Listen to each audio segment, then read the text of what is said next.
আসসালামু আলাইকুম সুপ্রিয় দর্শক মণ্ডলী, আপনারা দেখছেন ফরিদপুর জুয়েল টিভি।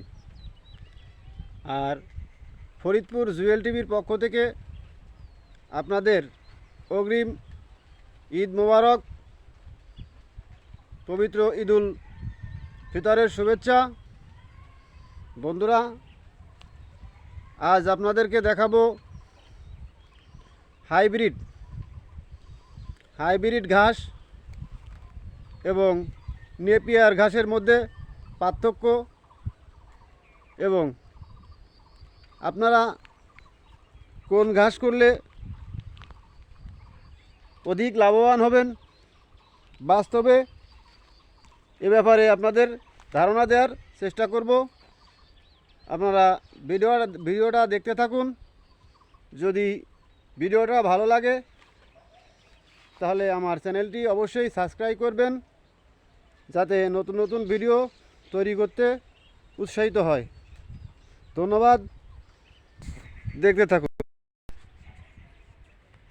সুপ্রিয় দর্শক মণ্ডলী, এইটা হচ্ছে আপনার জারা ঘাস, অর্থাৎ নেপিয়ার, যার কাটিং লাগাতে হয়। বন্ধুরা, এই ঘাস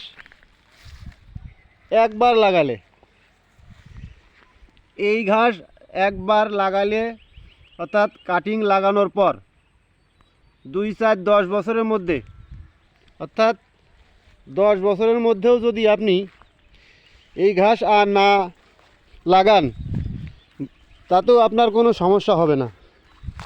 বন্ধুরা, আমার এই ঘাস লাগানো, আপনারা দেখুন, আমার এই ঘাস লাগানো প্রায় 11 বছর। এই ঘাস লাগানো প্রায় 11 বছর। শুধু এই ঘাসগুলো আমি প্রথমে কাটি, ধরেন কাটার সপ্তাহখানিকের মধ্যেই আমি সেচ এবং সার দেই। অর্থাৎ এই যে কাটা শুরু করছি, এই কাটার সপ্তাহখানিক মধ্যেই যখন চারাগুলো একটু গজায় যাবে, এই চারাগুলো একটু একটু করে বড় হবে, তখন আমি এখানে সেচ এবং সার দেব। এরপর চারার বয়স যখন 20 থেকে 25 দিন হবে, তখন আবার এই চারায় সেচ এবং সার দেব।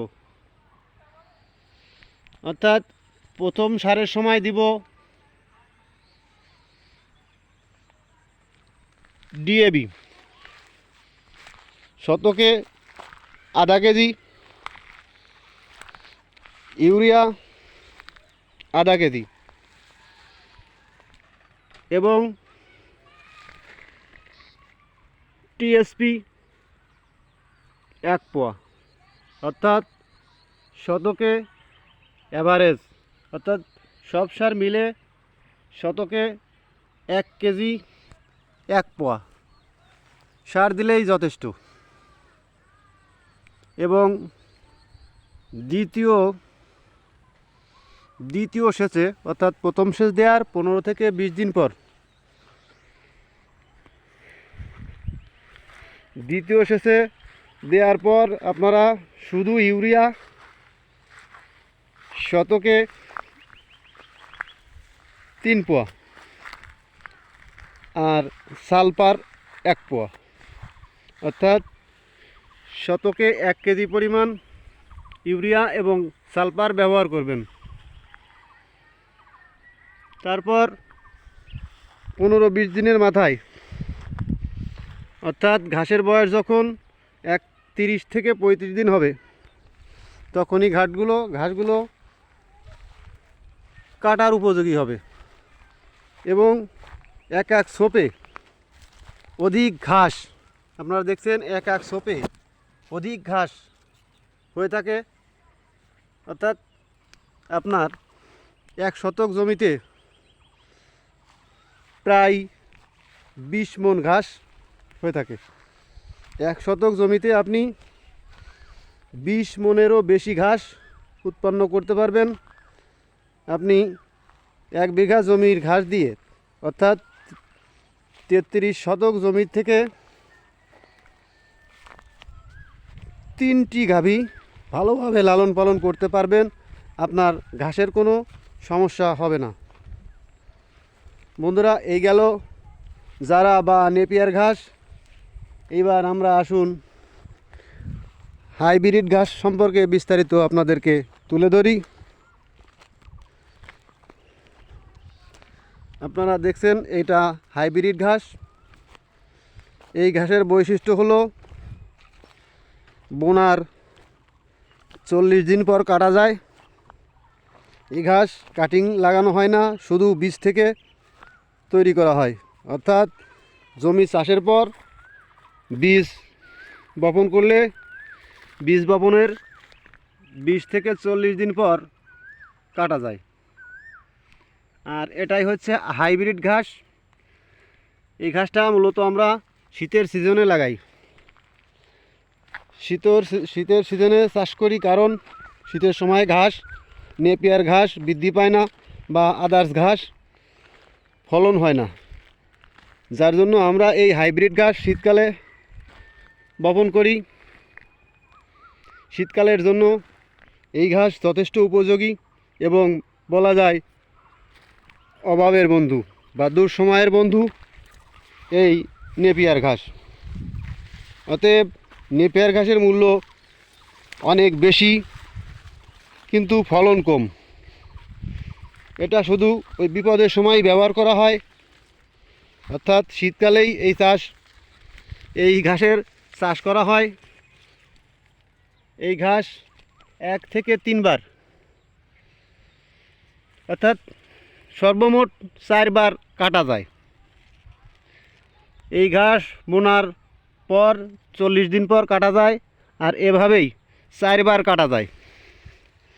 4 বার কাটার পরে ঘাসগুলো এমনি এমনি মরে যায়। অর্থাৎ এখান থেকে আর কোনো অঙ্কুর বা গাছ গজায় না।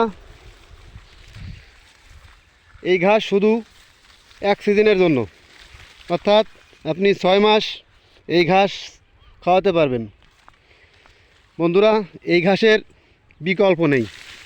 এই ঘাসগুলো আমাদের বিপদের বন্ধু তো বটেই, অর্থাৎ এই হাইব্রিড ঘাস বিপদের বন্ধু তো বটেই। এর পাশাপাশি এতে রয়েছে প্রচুর পরিমাণ ভিটামিন, যা জারা ঘাসে নেই। জারা ঘাসে যা নেই তার থেকে প্রচুর পরিমাণ ভিটামিন রয়েছে আমার এই হাইব্রিড ঘাসে। এই হাইব্রিড ঘাস খাওয়ালে, গাভী গরুর খাওয়ালে, আপনারা দেখেন খেয়াল করে, গাভী গরুর খাওয়ালে দুধ ডবল হয়ে যাবে। যদি আপনি নেপিয়ার ঘাস খাওয়ায়ে আপনার গাভীর 10 কেজি দুধ হয়, এই হাইব্রিড ঘাস খাওয়ানোর ফলে আপনার গাভীর দুধ দ্বিগুণ হয়ে যাবে।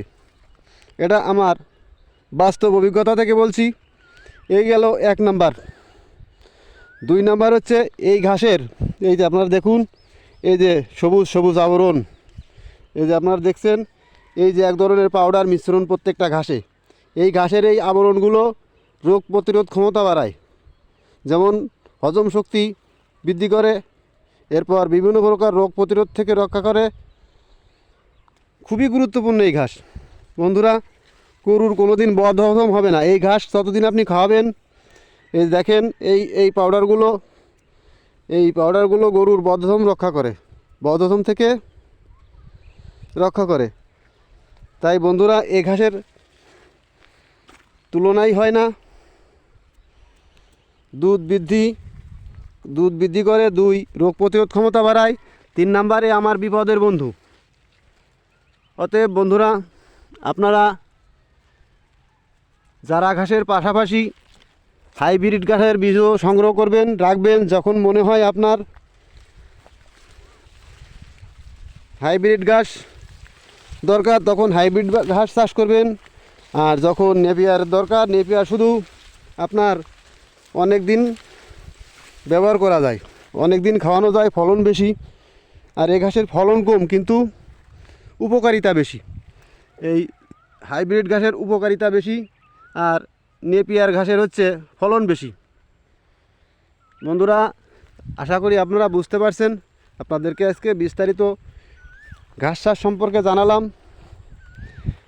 এখন নেপিয়ার ঘাস চাষ করবেন না